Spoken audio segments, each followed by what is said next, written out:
Hello foodies, আসসালামু আলাইকুম। Welcome back to my daily food vlog. তো আজকে আমি সকাল সকাল ঘুম থেকে উঠেই আগের রাতের রাখা ভাত দিয়ে ভাত ভাজা করতেছিলাম, কেননা আমার কাছে সকাল সকাল রুটি পরোটা টাইপের কিছু খাওয়ার থেকে না ভাত টাইপের খাবার খেতে আমি বেশি প্রিফার করি। তো যাই হোক, আমি এখানে ফিশ সসটা দিয়ে ভাত ভাজা করে দেখতেছিলাম কেমন লাগে, যেহেতু ভাত ভাজা জিনিসটা আমার খুবই ভালো লাগে আর এটা নিয়ে আমি এক্সপেরিমেন্ট করতে খুবই পছন্দ করি। তো এখানে আমি ডিম, পেঁয়াজ, কাঁচামরিচ আর কিছু ক্যাপসিকাম দিয়ে এই ভাত ভাজাটা করছিলাম, যাতে আমি একটু ফিশ সস অ্যাড করে দেখি যে ফ্লেভারটা কেমন আসে। একটু ড্রাইড ফিশ টাইপের ফ্লেভার আসতেছিল যদিও, বাট হালকা, তো খেতে খারাপ লাগে নাই আমার কাছে।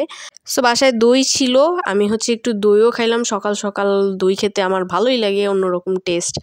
আর সেই সাথে আমার পছন্দের লাড্ডু আর ছানা ছিল, তো এটাও খাইলাম। আমাদের বাসায় গেস্ট আসছিল কয়দিন আগে, তো তখনই বাসায় এই মিষ্টিটা আনছিল। তো এই ৩টা মিষ্টি আমার ফেভারিট, এছাড়া আমার অন্য কোনো মিষ্টি খেতে ভালো লাগে না। যাই হোক, তো দুপুরবেলা আমি না আমার কেউ যদি আমাকে জিজ্ঞেস করে যে আমার all time Chinese platter favourite কোন জায়গার, তাহলে আমি অবভিয়াসলি রিকমেন্ড করব আলবারাকা, মিরপুর ১০-এ। আর এখানকার অ্যাম্বিয়েন্সটা আমার কাছে বেশ কোজি লাগে, ভাল লাগে, রিল্যাক্সে বসা যায়। আর এখানকার চাইনিজ আইটেম এই প্লেটারটা আর কি, যেটা ২৮০ টাকা ছিল, তো সাথে কোল্ড ড্রিঙ্কসও দেওয়া হয়। আর ভেজিটেবল কারিতে চিকেন ইউজ করা হয় যথেষ্ট পরিমাণে, আর ফ্রাইড রাইস তো আছেই, আর ২ পিস থাই চিকেন। যদিও থাই চিকেনটার উপরের ক্রিস্পি পোর্শনটা না আমার অত আহামরি জমে নেই এই দিন, বাট আমার কাছে অলওয়েজই এইটা ভাল লাগে। নেক্সট আমি ভেলপুরি খাইলাম। দেন আঞ্জুম আমাকে বলল যে ও চিকেন চাপ খাইতে চায়, কিন্তু আনফর্চুনেটলি একটু তখনও না দোকানগুলো খোলে নাই। তো আমি চাপের দোকানে জিজ্ঞেস করছি কতক্ষণ লাগবে, তো বললো ১ ঘন্টার মতো লাগবেই। তো ডিসঅ্যাপয়েন্টমেন্ট নিয়ে আমি যখন বাসার দিকে যাচ্ছিলাম, তখনই দেখি যে এখানে স্ট্রিট ফুড আর কি, চাপ আছে। তো আমি এখানে বললাম ৮০ টাকার একটা পিস ছিল, তো এটাই গরম করে দিচ্ছিল এখানে ওনারা। তো দেখে আমার কাছে খারাপ লাগে নাই, মোটামুটি ভালোই মনে হইতেছিল যে ৮০ টাকা অনুযায়ী খারাপ হওয়ার কথা না।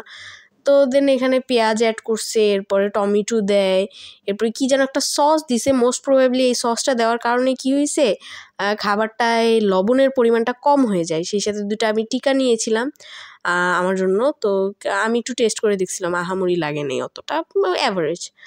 আর এরপরে আমি সন্ধ্যার সময় পার্সেল আনছিলাম বাসায় এই ফুচকাটা, খুব খাওয়ার ক্রেভিং উঠতেছিল। দেন এত কিছু মোটামুটি একটু খাওয়া দাওয়া হেভি হয়ে গেছিলো সকাল থেকেই, তো আমার না এত কিছু খাওয়ার আর ইচ্ছা করতেছিল না। তাই আমি সিম্পলি একটা টমেটোর ভর্তা বানাই। তো একটা সার্টেন টাইম পর্যন্ত না আমার টমেটো ভর্তা জিনিসটা না ভাল লাগতো না। দেন আস্তে আস্তে কেন জানি এটার প্রতি একটা ভালো লাগা, ভালোবাসা কাজ করা শুরু করলো। দেন আমি এখানে একটা শুকনা মরিচও নিয়ে নিচ্ছি, আর এই শুকনা মরিচ দিয়ে ডলে ডলে খাইতে যা ভাল লাগে।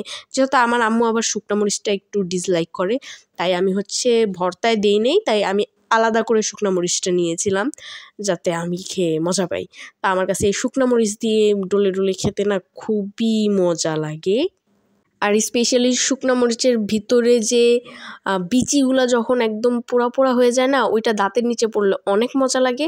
লাস্টলি আমি একটু শাক নিছিলাম, শাক দিয়ে খাইছি, আর বেশি কিছু খাই নেই, যেহেতু সারাদিনই মোটামুটি খাওয়া দাওয়ার উপরে হেভি খাওয়া দাওয়াই হয়েছে মোটামুটি। তো যাই হোক, এই ছিল আমার আজকের ভিডিও। আশা করি তোমাদের ভালো লেগেছে আমার সারাদিনের অ্যাক্টিভিটিস।